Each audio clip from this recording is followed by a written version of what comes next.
আসসালামু আলাইকুম। আজকে আমরা এমন কিছু সাহাবীদের কথা বলবো যাদেরকে আল্লাহর নবী নিজে দুনিয়ায় তারা জীবিত থাকতে তাদেরকে জান্নাতের সংবাদ দিয়েছেন। যদিও আপনি এর আগে হয়তো শুনে থাকবেন, তাহলে চলুন শুরু করা যাক আবু বকর সিদ্দিক রাদিয়াল্লাহু আনহু এর ত্যাগ। রাসূল সাল্লাল্লাহু আলাইহি সাল্লাম যখন হিজরত করলেন, তখন আবু বকর রাদিয়াল্লাহু আনহু নিজের সব সম্পদ আল্লাহর পথে ব্যয় করেন। একবার রাসূল সাল্লাল্লাহু আলাইহি ওয়াসাল্লাম জিজ্ঞেস করলেন, তোমার পরিবারের জন্য কি রেখেছে? তিনি বললেন, আল্লাহ ও তার রাসূলকেই রেখে এসেছি। 2. ওমর ইবনে খাত্তাব রাদিয়াল্লাহু আনহু এর ন্যায় বিচার। এক রাতে তিনি শহর পাহারা দিচ্ছিলেন।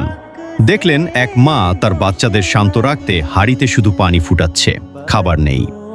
এ দৃশ্য দেখে উমর রাদিয়াল্লাহু আনহু নিজেই কাঁধে আটা বয়ে এনে রান্না করে দেন। বললেন, কিয়ামতের দিন যদি জবাবদিহি করতে হয়। 3. উসমান ইবনে আফফান রাদিয়াল্লাহু আনহু এর দানশীলতা। মদিনায় একবার পানির অভাব হলে তিনি একটি কূপ কিনে মুসলমানদের জন্য ওয়াকফ করে দেন। এমনকি তাবুক যুদ্ধের সময় তিনি প্রচুর অর্থ দান করেন।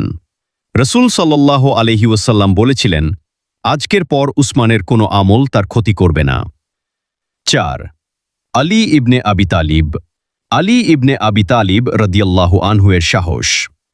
হিজরতের রাতে রাসূল সাল্লাল্লাহু আলাইহি ওয়াসাল্লামকে হত্যা করার পরিকল্পনা ছিল। তখন আলী রাদিয়াল্লাহু আনহু নিজের জীবনের ঝুঁকি নিয়ে রাসূল সাল্লাল্লাহু আলাইহি ওয়াসাল্লামের বিছানায় শুয়ে পড়েন। এতে শত্রুরা বুঝতে পারেনি যে রাসূল সাল্লাল্লাহু আলাইহি ওয়াসাল্লাম নিরাপদে চলে গেছেন। 5. বিলাল ইবনে রাবাহা রাদিয়াল্লাহু আনহু এর ধৈর্য। তিনি ছিলেন এক দাস। ইসলাম গ্রহণ করার কারণে তাকে প্রচণ্ড নির্যাতন করা হয়।